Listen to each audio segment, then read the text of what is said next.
பொருளாதார பிரச்சனையில் சிக்கி தவித்து வரும் பாகிஸ்தானுக்கு தற்போது மற்றொரு பெரும் பிரச்சனையாக தண்ணீர் பஞ்சம் ஏற்பட்டுள்ளது. இந்தியாவில் சிந்து நதிநீர் ஒப்பந்தம் நிறுத்தி வைக்கப்பட்டுள்ளதால் ஏற்கனவே போராடி வரும் பாகிஸ்தான் ஜம்மு காஷ்மீர் பஞ்சாப் எல்லையில் அமைக்கப்பட்டு வரும் ஷாம்பூர் கண்டி அணையால் மற்றொரு சவாலை எதிர்கொள்ள உள்ளது. இமயமலை அடிவாரத்தில் அமைந்துள்ள ராவி நதிக்கரை வடமேற்கு இந்தியாவான இமாச்சல பிரதேசம், பஞ்சாப் மற்றும் கிழக்கு பாகிஸ்தான் எல்லை பகுதியில் இருந்து உருவாகிறது. இமயமலை அடிவாரமான ஜம்மு காஷ்மீரின் சம்பா மாவட்டத்தில் உருவாகி இந்தியாவின் பஞ்சாப் வழியாக பாய்ந்து பாகிஸ்தானின் லாகூர் நகருக்கு அருகில் உள்ள செனாப் நதியுடன் இணைந்து இந்த நதியானது பாகிஸ்தானுக்கு முக்கிய நீர் ஆதாரமாக விளங்குகிறது.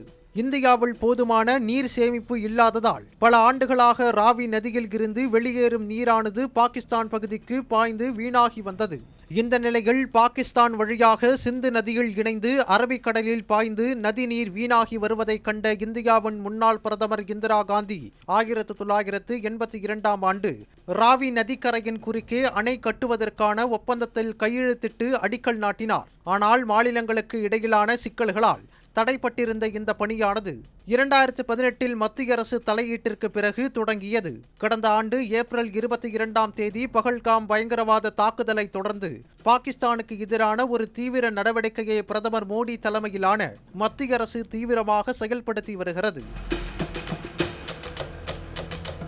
அந்த வகையில் ராவி நதியின் குறுக்கே கட்டப்பட்டு வரும் ஷாப்பூர் கண்டி அணையின் கட்டுமானம் 90% நிறைவடைந்துள்ள நிலையில் அனைத்து பணிகளும் மார்ச் 31ஆம் தேதிக்குள் நிறைவடையும் என ஜம்மு காஷ்மீர் நீர்வளத்துறை அமைச்சர் ஜாவேத் அகமது ராணா தெரிவித்துள்ளார். பல ஆண்டுகளாக பாகிஸ்தானுக்கு வீணாக சென்ற நீரை இனி நமது நாட்டு விவசாயிகளின் நலனுக்காக பயன்படுத்துவோம் என அமைச்சர் ராணா தெரிவித்த நிலையில் இந்த அணையில் தேக்கி வைக்கப்படும் நீரை கொண்டு ஜம்மு காஷ்மீரின் கதுவா மற்றும் சாம்பா மாவட்டங்களில் உள்ள 32,173 ஹெக்டேர் வறண்ட நிலங்களுக்கு பாசன வசதி பெறும் எனவும் தெரிவித்தார். மேலும் பாகிஸ்தானில் உள்ள 5,000 ஹெக்டேர் நிலங்களும் பலன் பெற்று இந்த திட்டத்தின் மூலம் அப்பகுதியில் நீர்மின் நிலையம் அமைக்கப்பட்டு 206 மெகாவாட் மின்சாரம் உற்பத்தி செய்யப்படும் என கூறினார். ஷாப்பூர் கண்டி அணை இறுதி நிலையை எட்டியுள்ள நிலையில் மார்ச் மாதம் அணை திறக்கப்பட்டு செயல்பாட்டுக்கு கொண்டுவரப்பட்டு பாகிஸ்தானுக்கான நீரை ஏப்ரல் மாத தொடக்கத்தில் முழுமையாக தடுத்து நிறுத்தப்பட்டு